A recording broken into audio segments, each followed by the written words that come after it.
Welcome to Two Girls in a Pod Life's Journey, where we explore the journey of becoming the best version of ourselves. Join me, Christy, and my partner Sharon, a licensed professional counselor for over 20 years, as we dive into conversations with inspiring individuals who've overcome obstacles and achieved their goals. We'll discuss the power of self-awareness, compassion, and collaboration, and how embracing our authentic selves can create a ripple effect of positive change. Let's embark on this path of growth, empowerment, and connection together. I want to remind you to follow us on social media. If you love this podcast, be sure to follow us on Facebook, Instagram, TikTok, LinkedIn, and Blue Sky.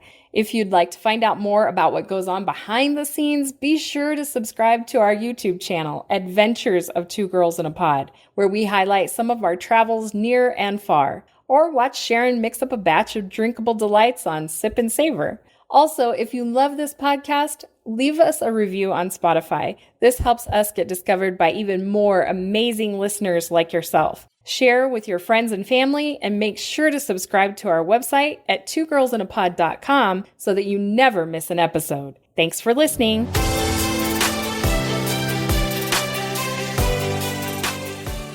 Hello, hello, hello. Hi. Two Girls in a Pod, back again.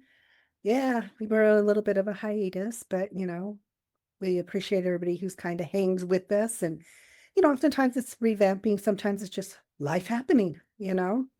But anyway, we are going to be more consistent and stuff like that. So anyway, welcome.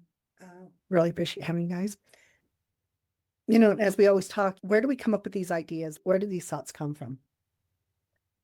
And oftentimes when we're talking to people in general, or, in my practice, one of the things people are often talking about is, I should have. How many times have you heard that? Well, I should have done it this way. Or I should have treated this person this way. Or I should have taken this trip. I should have not taken that. It's just all this constant should have. I mean, I know I've been guilty of that. Yeah, for sure. I think that we tend to second guess ourselves. And there are a lot of things that we try to live up to, things that we think that we should do. And sometimes I think that it keeps us from really having the experience that we should, you know what I mean? When we say should, I think that it's hard because we have this idea about what we should do. And sometimes when we feel like we come up short of that, then we're hard on ourselves. And I agree. And I think that when we continue to remember that in life, all we're doing is practicing. We are always practicing.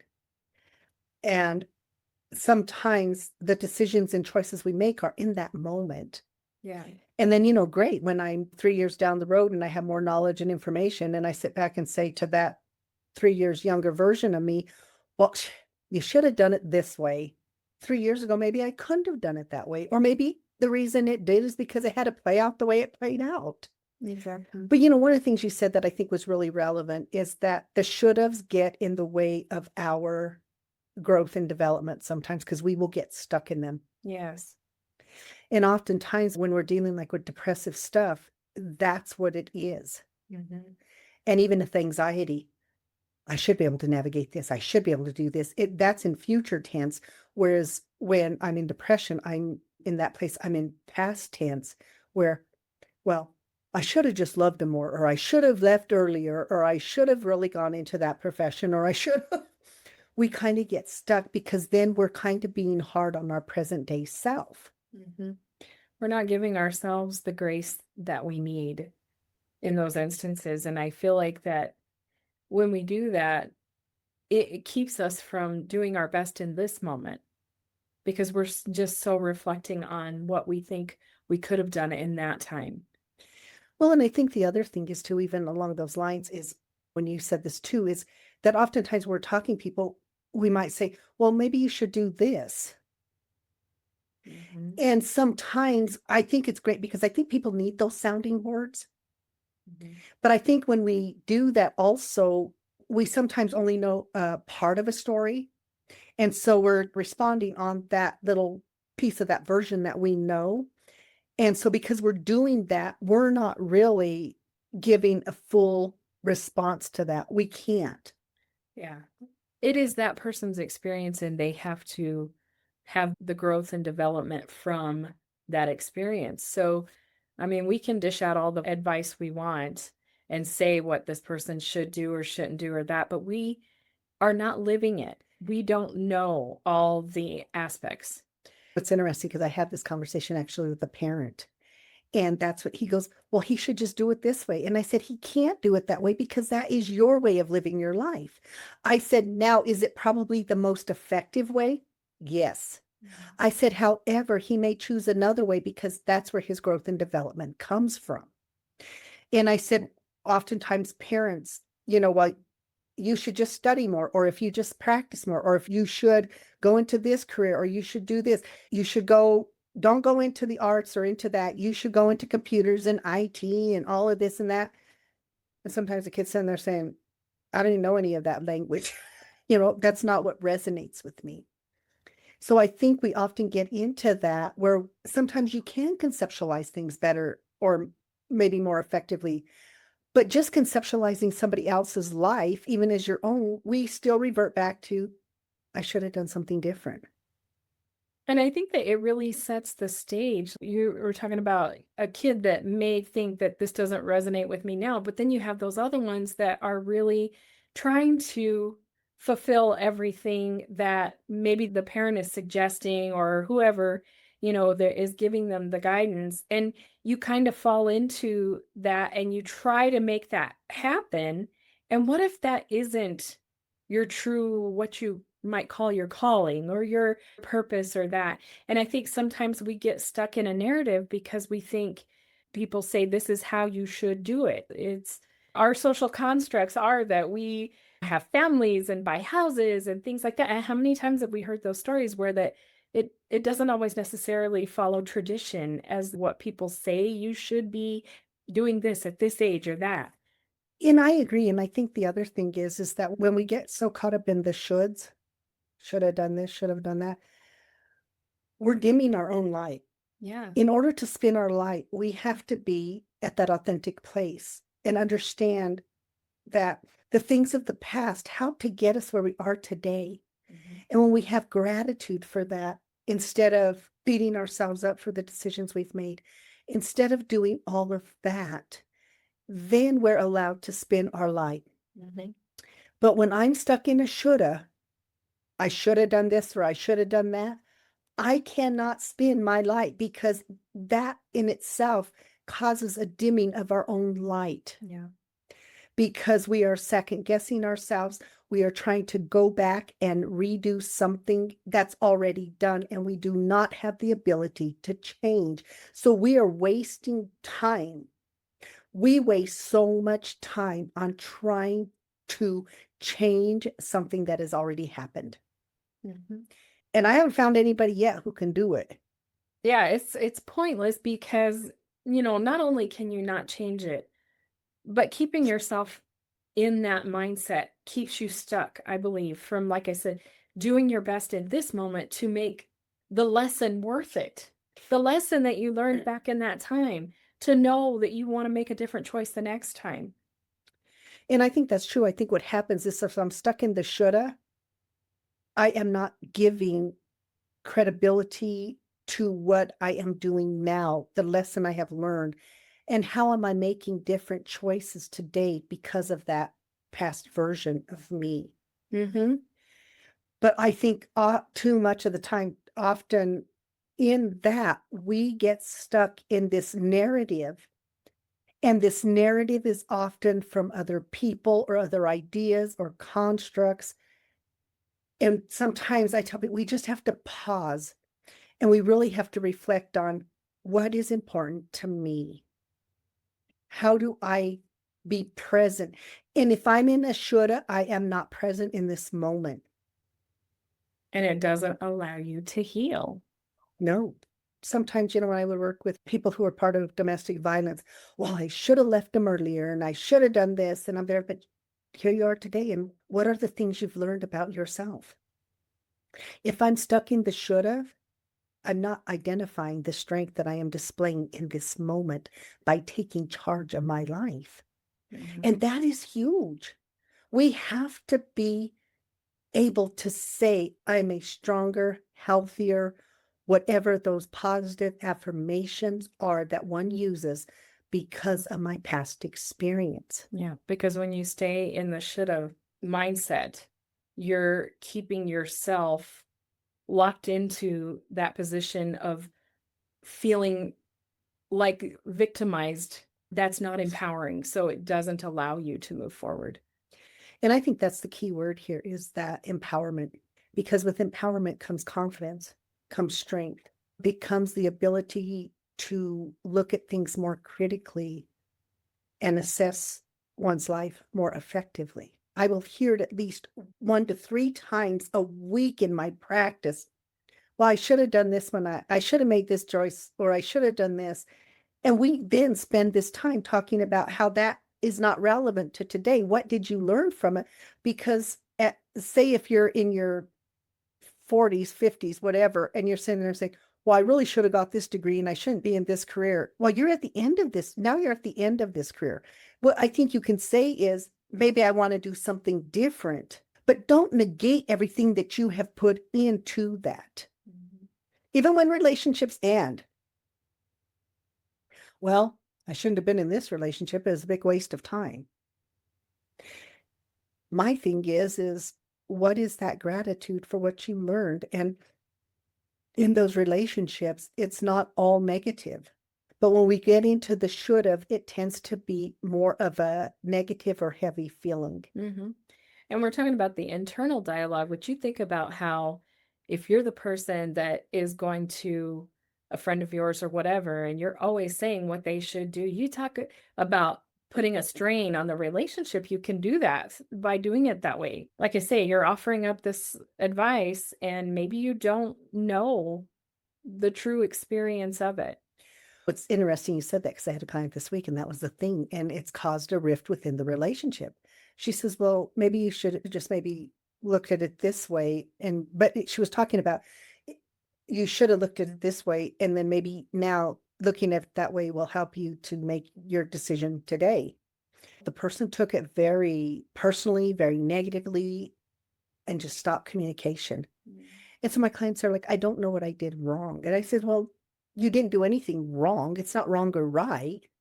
I said, the person just interpreted that as a negative. Like when you said, well, you should maybe do this, it means to them, well, oh, I'm not doing anything right. We go to that, our brain will go to those extremes where maybe you should have set the table this way. And then somebody goes into self-defense mode. yeah, it's like, well, why don't you set it yourself? I was trying to, and we get into these dialogues. Yeah. And I don't think the person who says, well, maybe you should have set the table this way was meaning that. Maybe they were looking at it from a different way of, oh, how everybody comes in, where the things are being seated, where the food's played. It could be a whole bunch of things, but you're looking at it from this side of the table. The other person's looking at it from this side of the table. So we have two different perspectives. But you're right. We go into that defensive mode. And sometimes it's because that person's coming from a place of hurt, maybe not about setting the table, but about certain things. Maybe they're coming from a place of hurt. And when you're addressing things that you think that they should be doing, yeah, for sure, that's going to ruffle some feathers. Just a little bit. And I think the thing is if we just pause and we have to have an awareness when we speak, words have power. And when we make statements, we have to be careful about the power that the statement makes. That's why it's important for us when we're speaking to people to pause. And I always tell my clients, and I do it myself, if I need to talk to Christy, I'll tell myself, what is the most important thing I need her to hear with what I'm saying? And then my brain helps me sort that out. But sometimes if you just go into the conversation and there's emotion with it and everything, remember, in conversations, we are often addressing the emotion and not the thought. If somebody says, if she comes to me and she says, well, maybe you should have done your schedule this way, and I get defensive and now I go into ego and, well, it's my schedule. What are you talking about? You don't know what I do. Stay in your, all these other stupid things that we say. But now if she had paused and said something more to the effect of, I was looking at the schedule. Do you think we need to make changes, or does this look okay? Do you see the difference in that? You might be soliciting an idea, but sometimes we use that thing of you should. And as soon as we say, well, you should handle it this way, or you should have handled it this way, then that person starts to feel like I'm inadequate. Exactly. And there's always an energy exchange within Oh, yeah. those conversations. And so as soon as that person goes to that place, then often it'll get escalated. 100%. And I think that's what we're talking about is it's kind of if only. I shoulda is the same thing as if only. But people identify if only, and a lot of times it's easier for them to pull that out. But I shoulda is a word, it's a way that we communicate often. It's even like, well, I should be, I love when little kids, well, I should be brave and I should do this and I should do that. And I'm there like, how tall are you and how big are they? I should go punch him in the nose. Kid knows it. I should just go punch him in the nose. I said, really? I said, isn't he like in third grade and you're like in kindergarten? How is that going to work for you? Yeah. But it's the idea of something. Yeah. Sometimes the shoulda makes us feel powerful, maybe. But it's an illusion. Yes, that's the biggest thing. These are all illusions. And as I said, when I had the gentleman I was seeing, and he was really, he had a bad childhood, no ifs, ands, and buts about it. And he's, he's over 6 feet tall, really big guy. And he's in and he's there about his dad. He goes, I should just go kick his ass. I'm sorry, kick his butt. And I'm looking at him and I said, oh, I'm sorry. Are you talking about the 6-year-old or are you talking about the 32-year-old here? And he goes, what do you mean? I said, when you're talking now, you're talking like you're 6 years old. You don't live with your dad. You don't have contact with your dad. How does this even make sense? And he goes, oh my gosh. He goes, I was thinking of myself as a 6-year-old punching my dad. I said, is that possible? He goes, no. And I said, what we should have done is not relevant now. What is relevant is you being healthy regardless of what happened in your past. And that was really profound for him because I could see him. It was almost like I could see his brain going to his little 6-year-old self, but having the power of 32-year-old self. Right. And we don't even realize how unrealistic we're being when we do that. Oh my God, absolutely. Yeah. And how much we even self-sabotage ourselves when we do those things of, I should do it this way. And sometimes I'll say, well, why should you do it that way? And then sometimes when we break it all down, it's not because the person thinks they should do it that way. It's because somebody else thinks they should do it that way. That's the influence. And it really comes to that place where we have to say and remind ourselves that we are doing the best that we can in the moment with the information we have. I was having this conversation too, and it was about theories in science. And the person, well, they shouldn't do that. And I said, you have to understand, a theory is a theory only, because it was, oh, well, they shouldn't lie to people. I said, they're not lying. I said, but if you think they should not lie to people, I said, they're not lying. I said, a theory is a theory until it is proven correct or incorrect. Science is theory. And he goes, oh, so it just is what it is until. And I said, exactly. But he could get all upset about feeling like science shouldn't lie to us. And I said, it's not lying to us. It is simply evolving. It learns as it goes. Just like, historically, when we look at the evolution of technology and stuff like that, at first they thought we could do it, then we couldn't do it. We didn't have the technology, and it just moves forward. Right. It's not about being misleading. It's about an idea based in evidence and what they know at this point. That doesn't mean you can't further your knowledge. Exactly. But that should word, think about that should word. Maybe I should go to that party, but I don't really, and I had this conversation too. The I know we should go to this Thanksgiving thing. She goes, but I really don't want to. She goes, we really want to spend our first Thanksgiving in our home. Mhm.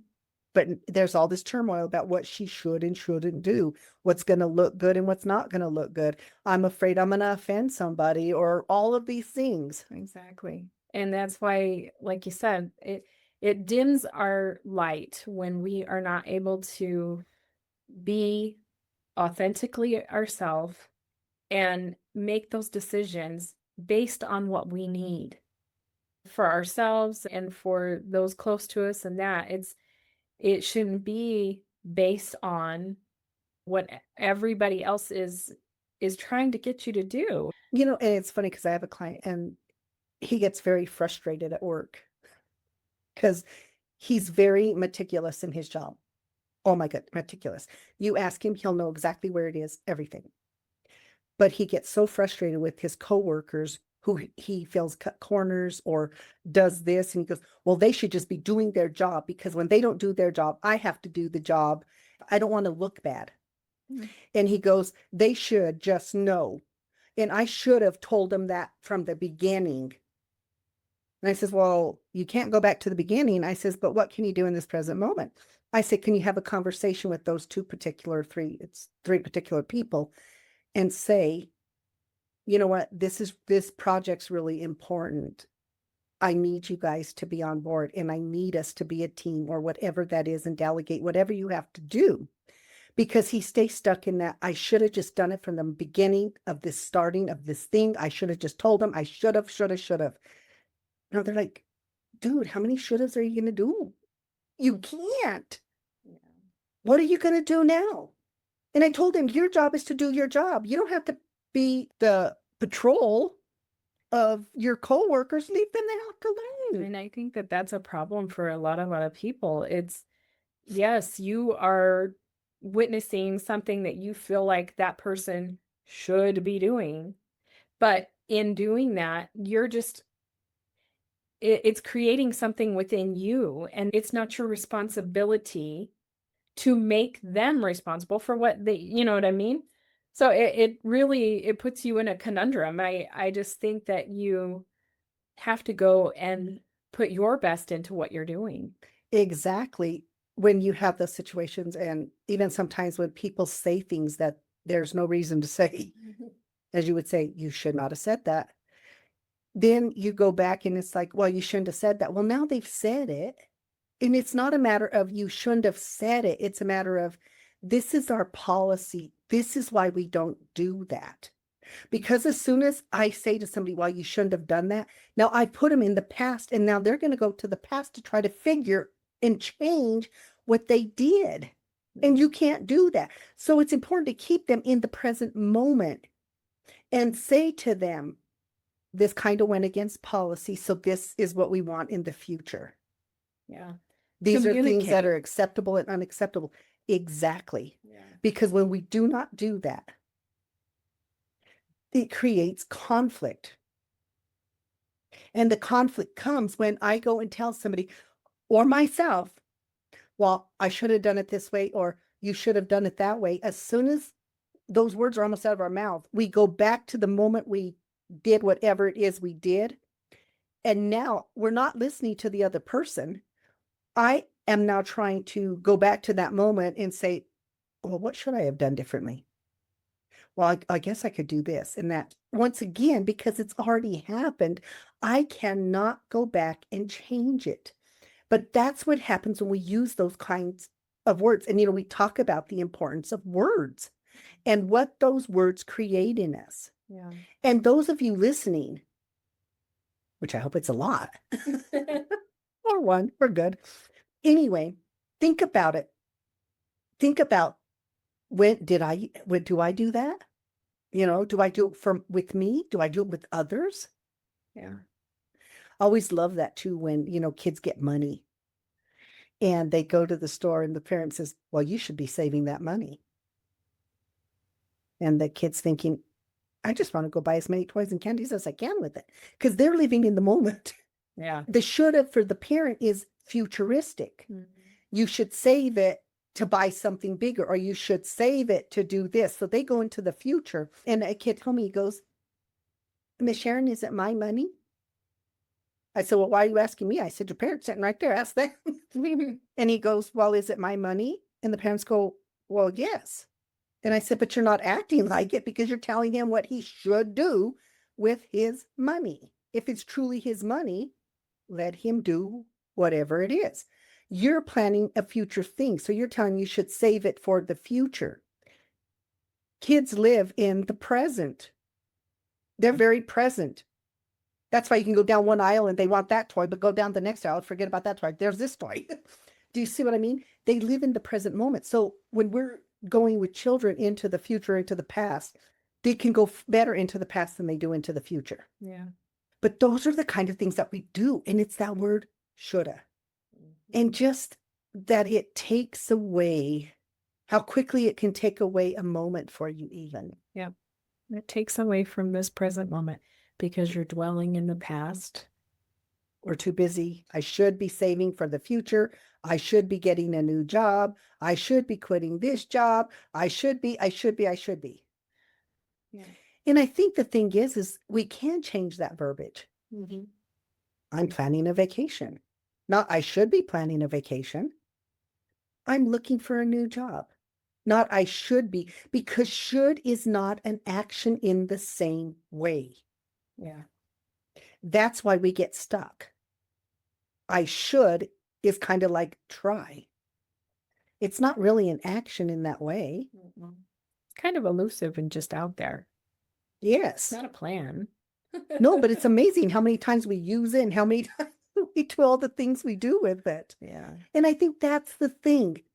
And to understand, it's not a criticism, but it's an amazing to me how I become more aware of it. And even when I am talking with my clients, and they're like, they're using those words that are putting them in the past, or they're putting them so far in the future. They're not attending to what they need to attend to right at this moment. Yeah. I always love that too. A client got, when they get tattoos and stuff and say, oh man, I shouldn't have put it there. Well, too late now. You know what I'm saying? Or how many people they'll go and they'll get tattoos and then they'll later on, man, I shouldn't have done that. I mean, the only difference is you can cover that up. You can make a different choice. You know what I mean? But don't beat yourself up over it and then hate your tattoo. Well, I should have got this instead. And every time you look at it, it's like, well, I should have done. No. I think that's a testament to how people are always changing and stuff like that too. I mean, how many times do you hear so-and-so's name put on them or something like that, and then they regret that? But it's, I mean, that tells you something about the process of even picking your tattoo, because you are going to change and evolve as a person. So what does that mean? Future tense. You better pick something that resonates. And I get it. If you're a parent and you're putting your kids, they're always going to be your kids. You know what I mean? Yeah. Your parents always going to be your parents. Yeah. But we talk, and they're like, oh no, we're not putting anybody's name on us. I have my parents' name because they're always going to be my parents. Exactly.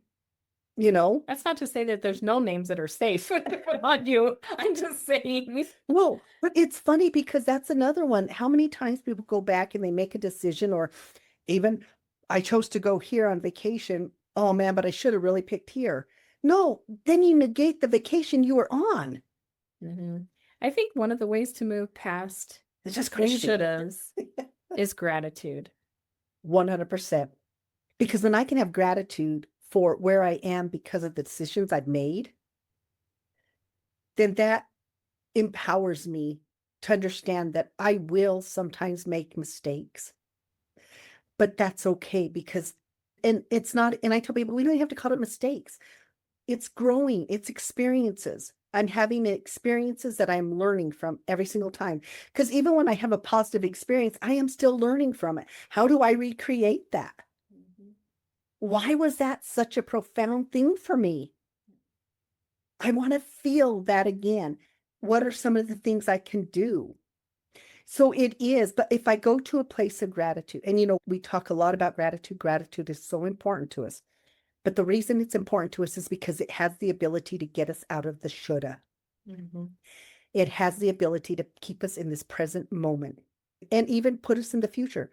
I'm grateful for my upcoming vacations because it provides hope. It does all of those things. The shouldas really get in the way of gratitude, present moment, and sometimes even our future stuff. Because if I'm stuck in how I should have done something, I'm not moving forward. Yeah. I'm just stuck. And I think for people, the reason it doesn't feel as maybe as significant is because you kind of move in and out of it. But when you're in it, it still is slowing up progress. Mhm. And the whole thing is everything that we do from our podcast, everything that we do is about that forward motion. And I tell people sometimes the way we get in the way of ourselves the most is when we go to that shoulda place. Yeah, exactly. It's too much. Mhm. I think you said it. Sometimes we have to show ourselves a little bit of grace. And instead of being in the shoulda or that negative, whatever it is really to look at what am I learning? How am I growing? And teaching myself to learn how to show myself a little bit of grace and you know, nurture, nurture oneself instead of beating up. Because anytime I go to that shoulda, that's still a little bit of a beat up in the brain Exactly. because that means I did something wrong. Yeah. And that's like even when you're talking to somebody, you say maybe you should do it this way. They're thinking, what I did then, you're telling me what I did was wrong. Mhm. And as soon as we get to that place of being wrong, that's where we have the problem. Yeah. The shoulda keeps us focused on the shortcomings, and it doesn't empower us to own those decisions and say, look, this is the lesson I learned, and this is what I want to do differently going forward. Oh my God, that is such an important thing. Taking ownership, being accountable for the decisions that we make, positive or negative. Because when I take responsibility for them, that only empowers me. Because I don't go to a victim mode. I don't go to the poor me. I don't do any of that. Yeah. I have the opportunity for growth and development when I take responsibility and I say, well, that wasn't the best decision, or that wasn't the most effective thing for me to do. And realize I'm not sitting there because as soon as I say, well, geez, I shouldn't have done that. That's an internal knock on me. Yeah. I shouldn't have done that. Oh, well. And then I'm telling you, people go to these things of, oh man, I'm stupid. I'm dumb. Why would I do that? That's the dumbest thing. I mean, and I see that. And, parents talk to me about kids doing that. Well, I should have done it that way, but I didn't. So I'm dumb. No, we're not dumb. We're not stupid. We're none of those things. We are human. Yeah. And in our humanness, we are going to make some really great decisions and positive decisions. And we're going to make some really negative decisions that we can sit back and say, not sure why I did that. Yeah. Or how would I do that differently? And I think that's what it is. Instead of saying, I should have done this, or I should be doing this, or whatever it is, it's what can I do in this moment, regardless of the decisions I've made in my past? Yeah. What are those things that are going to help me to radiate and spin my own light? But I cannot spin my own light if I am stuck in the should. Exactly. And it's not fair to people to be stuck there or to even a short visit. I get it because we're going to do that. That's the humanness of it. Like, oh man, I really should have parked closer or something like that. Now that it's pouring down rain. Yeah. There was not a cloud in the sky when I started this. And because we don't know what's going to transpire from this moment to this moment, that's where we get stuck. You're right. It's like I should have known the weather was going to change. Yeah, right. We have 3 different weather patterns in this state in one day. Yeah. Sometimes it could be in an hour. Who knows? And that's the thing, because we're also trying to control things externally to us. Yeah, anticipate everything. When I'm trying to do that, and oftentimes I'll tell people, what part of that did you control? Well, none. Okay, then how do you go to that? I could, shoulda, coulda, woulda. How do you do that? Because once again, we do not have that ability to change those things or to do those things. Yeah. So I guess for today, what we're trying to say is we've got to be able to spin our light. And it's hard to spin a light when I'm stuck in the shoulda. And a shoulda is a negative, whether we realize it or not. Yeah. It becomes an internal criticism of oneself. Or if we're speaking to somebody else, they take it sometimes as that internal criticism. Instead, it's what can I learn from this? I made this decision. I don't think it was the best or the most effective. What can I do now? Because sometimes we even find that, guess what? The decision we made was actually the right one. But for whatever reason, we will second guess ourselves. Yeah. But it's only that when we're allowed to take that moment to appreciate and have gratitude for what I've learned from the things I've done and the things I want to do. Right. How do I set that up more effectively for us? Okay. So spin your light, pay attention to the words. And sometimes when we do that, because we need to be more kind to ourselves, because the more kind I am to myself, the more kind I can be to others. That's that spinning the light. We have to light from internally in order for everybody else to see it. So spin your light. Be your biggest cheerleader. Make sure that you're taking care of you. And I think that's really the most important thing. We got to move away from the shoulda. Exactly. And when you build up that belief in yourself, you're able to make better decisions going forward. So we hope you enjoyed this and learned something. And any of you out there who listen, we always love feedback. So if you have that moment where you realized, oh man, I did that shoulda, and how did I resolve it and stuff like that? We'd love to hear from people. And if you interact with us, we will interact back. We'd love it. Listen, like, subscribe, share. We appreciate all of you. Yes, thank you so much. And we hope that you have a really great Thanksgiving Day holiday. Be safe. We'll be back. I don't know if we'll be back next week because it is a holiday, but we might. You never know. It just depends. Anyway, we hope that you'll have safe travels and everything and just a great time. Thank you so much as always. We're very grateful for you.